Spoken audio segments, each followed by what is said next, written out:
The AnyBuild's A350 is finally released and even has come out with a recent update. Let's do a deep dive and do a full review on this aircraft. We'll be talking about the pricing, what you get with that price. We'll compare it to the 777 for a little bit, as well as talk about different features that come with 2024 and 2020. And of course, we'll be comparing FPS between the 2020 non-cabin version and the 2024 cabin version, as well as comparing the 2020 version with the 777-300ER to see how the frames compare. So if you're on the fence of whether or not you should get this, stay tuned. If you don't already know, here's a history about the A350. The A350 inaugural flight was back in 2013, and the A350 was the Airbus's response to the Boeing's 787. Both are dual-engine long-haul airliners that are built to be more efficient than the previous generation. The first and most important thing when going over a product is obviously the price. So here we have the INI builds or the AnyBuilds A350 airliner page, and as you can see, it is for me. I'm in the U.S., so it's 75.76. The euros there and the Great British pounds there. So you go ahead and do your own conversions of however much that will cost for you guys. So it's 75.76. So a easy comparison as far as price and type of aircraft goes would be the PMDG 777. Now you could get away with flying the 777 freighter right now for Microsoft Flight Simulator 2020, since that's only $55 and you can just get a livery to pretend that it's a 200 LR. But we're just going to be focusing on the 777-300ER since it's the actual passenger variant. So the 300ER, it's on sale right now, so it's $74.99 for the 777-300ER. And I think this is a good comparison just because both aircraft are dual engine, super long haul aircraft that could do various amounts of flights. So I think this would be a good comparison as far as which one you should get. I think it's important to note when you get the INI builds or the AnyBuilds A350, it's for Microsoft Flight Simulator 2024 as well as 2020. Something that the PMDG 777-300ER does not have. Right now, the 300ER is only available for 2020, and PMDG doesn't know yet, I believe, whether or not they're going to get a 2024 version for a purchase or if it's going to be a free update. So if you're only on 2024, unfortunately, the A350 is the only twin airliner, long haul airliner that you could get in the simulator as of now.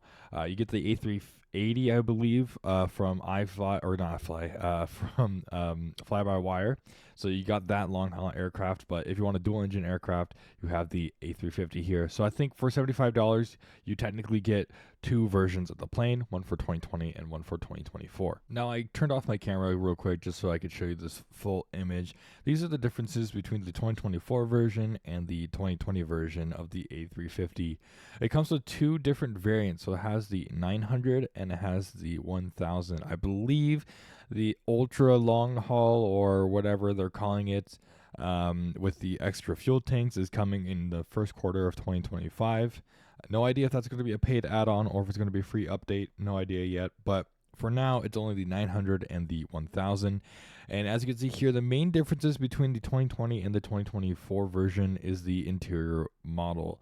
So you got the interior model is in the 2024 version, and the interior model full isn't in the 2020 version. Now, in the 2024 version, although it is compatible with a full cabin, you have the option of turning off the cabin if you want to save on frame rates.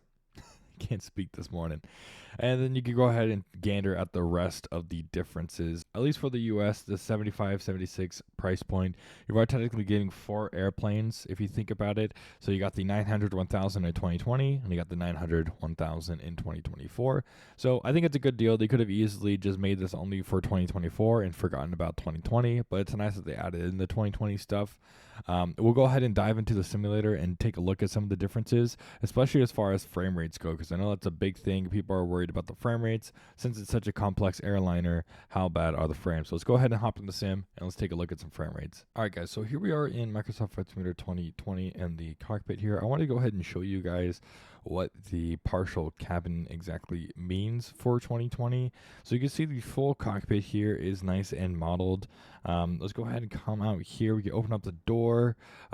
You can't open up the crew rest area. I know in 2024 with the cabin, you could see the crew rest area. As you can see, there's no crew rest area here. You can't open up the bathroom, which is one thing you do in 2024. No bathroom there. But you do get a galley here. So you go ahead and see that there's a galley. You can't open up the curtain, even though you can in 2024.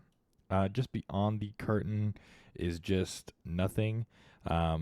You do get some windows here, which is nice. So if you want to set up wing views properly, you could actually go ahead and do that instead of just coming out here and having no windowsill and making it not look 100% realistic. You can actually come back here to the windowsill and, you know, whatever, set up your wing views to make them look a little bit better with the little windowsill there. You go ahead and continue back here, and we got more galleys, and it's just all galleys. That's the main thing that is modeled in this cabin, is just all the galleys. So you can see there's ovens and, you know, freezers, whatever else is back here, coffee makers. And you just keep walking back here. Got an open area. Like I said, you get some windowsills back there, some windowsills right here. To set up proper wing views. But other than that, this is what the cabin looks like for Microsoft Flight Simulator 2020. So it's not exactly just nothing. You do get some parts of it, just obviously dramatically less than what you would get if you got the cabin version in 2024. All right, guys, to make it pretty even, what we're going to do is go ahead and set it to rain. I feel like rain makes it the most FPS intensive. Right now in the cockpit, we're doing 23 FPS there. So definitely not the the best by any means. It's definitely pretty frame heavy. They did release an update on it. Doesn't seem to have improved the performance, at least as of yet. There is a good chance that it will eventually improve the performance and make it a little bit better. But just right now, sitting here in the cockpit, we're getting around 23 FPS. I have everything pretty much pretty close to Ultra. I have a 7900 XT and a 7800 X3D in my system right now. So this is kind of what the frames look like for 2020 in the A350-900. Okay, here we are in the A350-1000 just to see if it would make a difference. It seems like the frames are pretty much the same, so nothing really to report there. I want to go ahead and take a look at the exterior model. The exterior model is pretty good, but there is some slight differences from the 2024 version. So the exterior modeling is really good. They did a really awesome job on it. The only thing is, obviously, there's no walk-around feature in 2020. So you can't really open up any panels or anything like that like you could do in 2024. One interesting thing that I saw, though, is, I mean, obviously it has no cabin, but if you look, these windows are actually 2D textures, and they're not actually like 3D windows. So that might be a little bit off-putting. I think that's, I mean, I don't think there's anything that they could do about it since it has no cabin. But I thought it was just interesting how the textures are just 2D. You can really see it on these windows right here, that the textures are just a 2D texture that kind of moves around with the camera. Other than that, all the other modeling looks really good. Obviously, all like the rivets and everything like that looks really good on the aircraft. So I think that would just be the only gripe that I have with the exterior modeling. Everything else is good. All the systems, at least all the main systems, are on the aircraft, and it works perfectly fine. So this is definitely a really good aircraft for long-haul flights that you want to do. But let's go ahead and jump into the 777, and let's compare frame rates.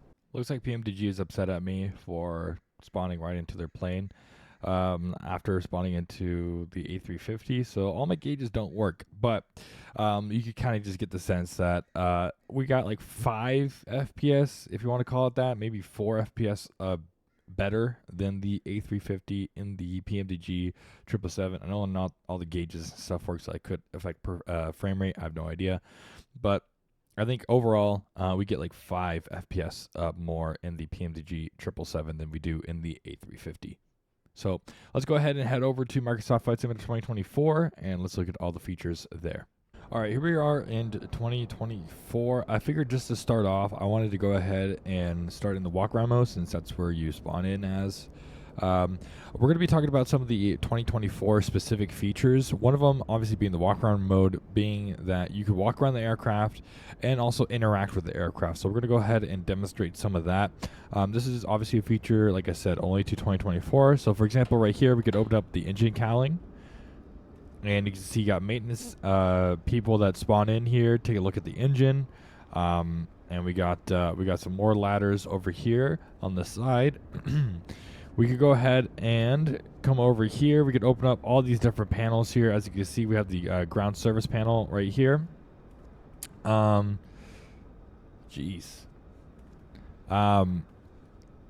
got some other panels back here we could go ahead and open up. Let's see if I could find one here. So here we got a couple panels. Let's go ahead and open up this one. You can see here, you could open up that panel. You could open up this one, or you could close that one. You could open up, where's another panel? I know it's this one. You can open up this one. I think this one opens the gear doors, I think, or something like that. Yep, so you can see, as you can see, the gear doors open up, and you go ahead and see everything inside there. It's really cool. You go ahead and open up all these panels and do everything like that. So that's just kind of the basis of the walk around mode and the ability to open up panels on the outside. So it's a really cool feature. I don't think it's ever been done before in the sim, so it's nice that they added that feature for sure. All right, here we are inside the cockpit. I wanted to go ahead and take a look at some more 2024 features. So if we go ahead and come over to simulations, I believe this is only a 2024 thing. If you hit enable, you can actually enable a bird strike, and that will actually dent your engine and cause a flame out to your engine, as well as these GPS jamming, depressurization, dual engine failure, and everything like that, as well as all these other failures here. So it's really cool that they added this.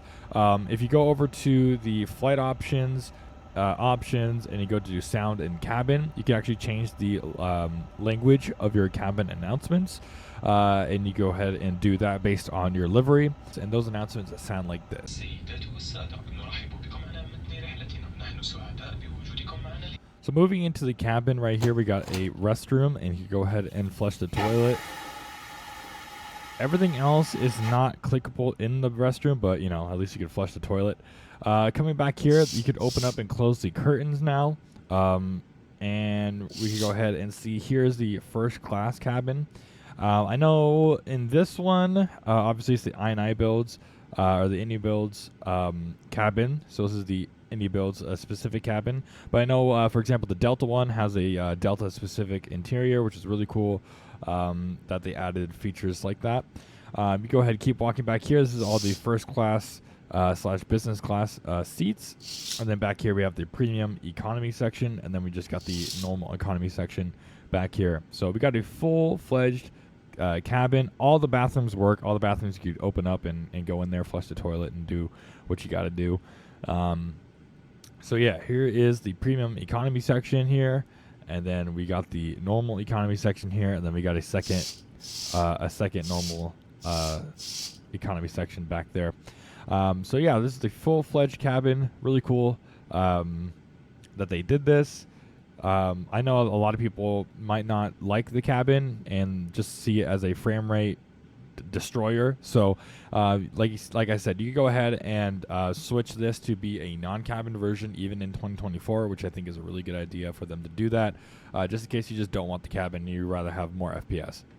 All right, I went ahead and launched MSI Afterburner. As you can see up here, we're getting around 26 frames per second, which is around what we got in 2020 with no cabin. So I think that's a pretty good deal there. I would like to say we would probably get 30 FPS maybe without the cabin. So that's just kind of what you could expect as far as frame rate goes in 2024. But let's just go ahead and talk about overall what I think about the aircraft. I've done a total of 3 flights. So my first flight I actually tried to do on stream a couple of days ago, and it did not go well. I had a WASM crash, I believe they called it. Basically, on climb out, all my displays stopped working. I couldn't input anything, and I just had to end the stream there. So that was definitely interesting to experience that. My second flight, I tried it in Microsoft Flight Simulator 2024, which I was super reluctant on doing just because I've been having a lot of issues with 2024, and I know a lot of people have been having the same issues as me in 2024 with it crashing, not being stable enough to be the primary simulator, and that's why a lot of people are still flying 2020 to this day. But I would like to say that this aircraft has restored my faith in 2024, being that it has all the features in 2024. And I flew from LAX all the way down to Sydney, Australia in the Delta A350-900. It was a really awesome to finally do a full long haul in 2024 without it crashing. Now, I'm not saying that it will never crash again. I'm sure it's going to crash some more. But it was nice to finally get a long haul and complete a flight in 2024, because it's been a while since I've been able to complete a flight in 2024. So that was super nice. So I had a better experience with this aircraft in 2024 than I did in 2020. Like I said, I could have just be a one-off bug that I got that crash. I could probably load into 2020 and do a full flight right now, no problem. So I think with that, that's really good. That it's way better in 2024, in my opinion.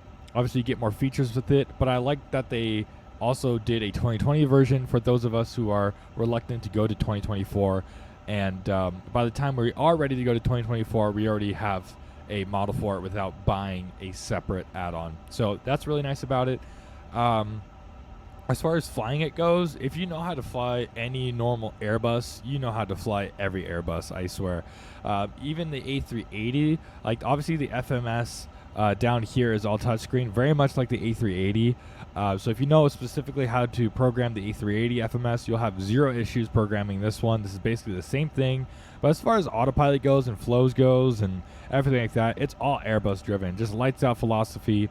Obviously the pulling and pushing of the autopilot is the same. So it's very much the same as any other Airbus. So you don't have to be scared to fly this plane if you don't exactly know how to fly it perfectly. I think every Airbus kind of flies the same as far as the philosophy goes, which is really nice. I think this is definitely a great aircraft to have if you're beginning in 2024, and I think that's just been missing in 2024 is a good full fidelity module, and we finally got it. And I would definitely recommend the A350 over the 777. I'll be honest, I'm a Boeing guy. But I think the A350 just is a lot simpler to operate, as well as it provides so many different modules. So if you're stuck in 2020, you have your 2020 version. If you want to upgrade to 2024, it's free. You have your 2024 version, all in the same price as the 2020 version of the 777. So I think you get more bang for your buck with this aircraft.